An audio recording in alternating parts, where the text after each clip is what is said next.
Morning, ngayon may gagawin ulit tayo. Itong GMC, hindi ko alam kung ano to, Sierra ba to, GMC Sierra pero maliit lang. Walang gagawin natin dito ay kahapon ginawa ko na to, kaya lang hindi kinuha ng may-ari.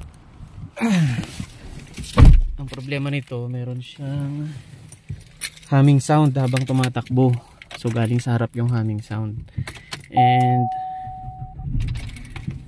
kapag bumibilis, lalong lumalakas yung yung humming sound niya. So usually pag humming sound, bearing ganyan, 'di ba? Yung unang naisip natin. Pero ito hindi bearing, check ko yung bearing niya, good. And yung humming sound nakita ko sa gulong.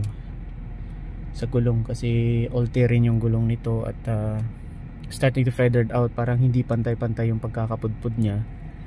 And ang sinuggest ko para hindi muna siya magpalit ng gulong is gawa muna kami ng tire rotation. And ipapalit ko tong mga lug nuts niya na bago. And at the same time, nakita ko yung boots. Pakita ko sa inyo mamaya yung sa CB joint niya na punit, kaya papalitan natin yon. And yun nga, nakita ko rin kahapon na kailangan i-change oil, kaya change oil ko na rin siya, sinuggest ko na. So ang gagawin ko ngayon is yung CB joint, tapos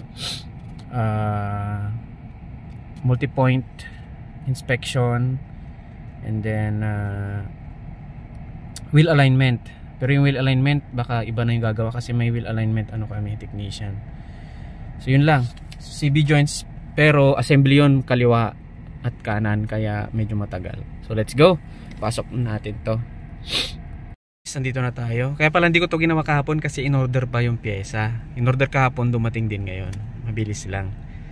Alright, pasok na natin to. Buksan ko lang yung pinto.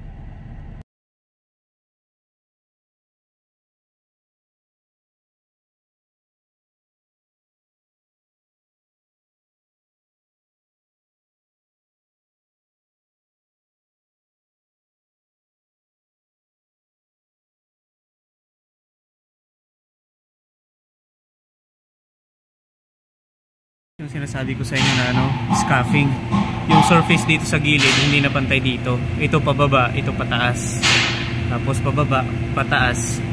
Kaya ang tendency niyan, uugong talaga yan. Ganon din sa kabila, kung mapapansin nyo yan, mababa, mataas, mababa, mataas.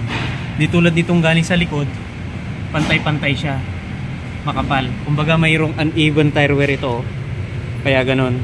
Kaya after ko din gawin lahat ay gagawa tayo ng ng wheel alignment. So tatanggalin natin, ang papalitan natin dito ngayon is itong CB joint. Tulad ng nasabi ko sa inyo, ito ay punit na. Yan napasukan na ng tubig yan, kaya kahit palitan mo yung boot dyan, hindi natatagal. Iba yung tubig nila dito may kasamang asin. Ganon din sa kabila, kaya papalitan natin yan. Punit. Pero wheel bearing yan, good pa. Alright? So yun yung sinasabi ko sa inyo na maugong. Kaya lilipat lang natin sa likod. Makapal pa naman kasi siya kaya lang maugong na. Kaya lipat natin sa likod para magamit pa nila. Malilesen lang kumbaga. Pero kung gusto talaga nilang mawala yun, papalitan nila yung buong gulong. Lahat ng gulong na palitan na nila. Or yung dalawa. Alright?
Ito na yung luma.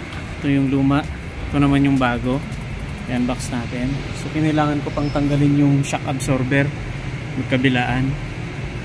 Yan. Kasi wala eh. Hindi talaga dadaan dun sa sinasabi ng manual. Buti na lang at mabait talaga yung katrabaho namin dito. Sinabi niya yung technique. Kasi yung manual, sinasabi niya tanggalin yung mga to. Eh, hindi naman pala kailangan. Alright.